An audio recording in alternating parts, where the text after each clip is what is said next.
الحمد لله وين وصلنا. كما قلتها سابقا، في كل خطوة تخطوها الجزائر اليوم أنا نقترب شيئا فشيئا من ولوج إلى ساحة الدول الناشئة بفضل الرجال والنساء اللي قائمين برفع التحديات في كل القطاعات.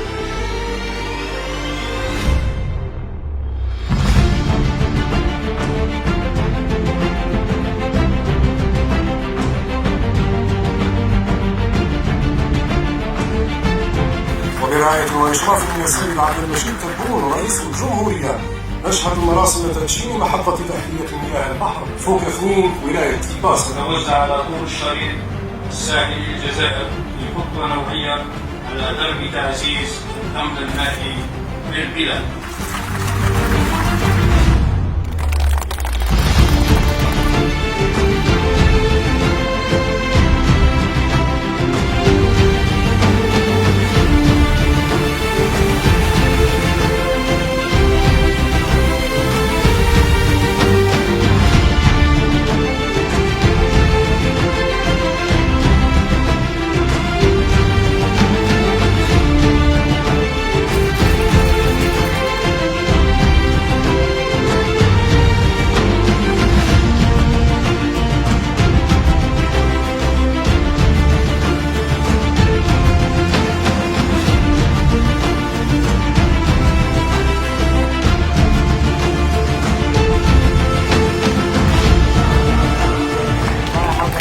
هذه الثقة تاعك هي اللي خلتنا نوصلوا لهذه الدرجة. بارك الله فيك.